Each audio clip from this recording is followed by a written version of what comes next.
Yo soy David Cristian y estas son las respuestas a los que preguntaron sobre la Biblia. Autor Mario Persona. Usted escribió preguntando si existe una diferencia entre pecado en singular y pecados en plural. Bien, el pecado es lo que tenemos por naturaleza y heredamos de Adán. En realidad, no sería correcto decir que somos perdonados del pecado, porque nosotros somos perdonados de los pecados cuando creemos en el Señor Jesús. Entonces, recordando, pecado es aquello que tiene que ver con nuestra naturaleza. En 1 de Juan 3:4 dice que el pecado es iniquidad.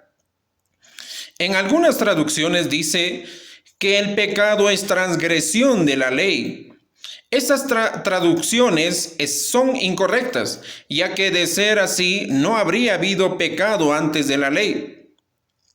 La traducción correcta es que el pecado es la ausencia del principio de la ley o ausencia del principio de sujeción a Dios. Independencia, autosuficiencia es lo que define al pecado. Cuando Adán pecó, él no se sometió a la orden de Dios. Esta insubordinación a Dios que tenemos por naturaleza es el principio activo del pecado en nosotros. Este es el pecado en singular, mientras los pecados en plural son los frutos o productos del pecado o de esa naturaleza mala que tenemos en nosotros. Cristo recibió en la cruz el castigo por el pecado para quitar el pecado del mundo. Cristo en la cruz quitó el pecado del mundo, pero llevó sobre sí los pecados de aquellos que creen en Él. El pecado fue juzgado y condenado en la cruz.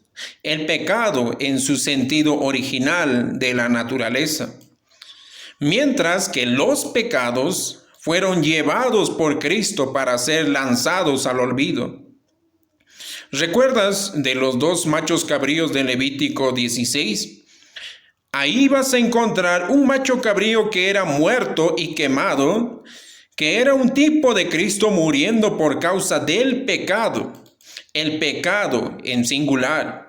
El pecado siendo juzgado allí en un ser inocente, un macho cabrío en aquel caso. Sacrificio que prefiguraba a Cristo. Sin embargo, el otro macho cabrío tenía la mano del sacerdote sobre su cabeza, que confesaba los pecados del pueblo sobre la cabeza de aquel macho cabrío. Y no era muerto, sino que era llevado al desierto, a un lugar del que no pudiese regresar. En este caso era un tipo de Cristo llevando nuestros pecados. Vas a encontrar algunas religiones como los adventistas del séptimo día que hacen una tremenda confusión con estos machos cabríos, diciendo que uno de ellos es Satanás, lo que haría de Satanás un coautor de la redención, lo que es completamente absurdo. El creyente no se salva por su arrepentimiento. Eso es importante recordar, sino que Él es salvo por la obra de Cristo en la cruz. No es cuánto nosotros nos arrepentimos lo que nos salva. Lo que Cristo hizo en la cruz es lo que nos salva. La sangre de Jesús ya nos ha hecho aceptables para Dios y hoy nosotros tenemos un lugar garantizado en el cielo. Pero como nosotros estamos en un cuerpo aún sujeto al pecado, a una vieja naturaleza arruinada, Dios nos dio un abogado, que es Cristo, que está continuamente intercediendo por nosotros en la presencia de Dios. El destino de un reo no está condicionado a cuán arrepentido está del delito que él cometió, mas sí a la habilidad y aceptación que su abogado tiene delante del juez. Interesante, ¿verdad? Y nuestro abogado tiene total aceptación y total habilidad delante de Dios. Así es con nosotros. Ningún creyente jamás perderá la salvación.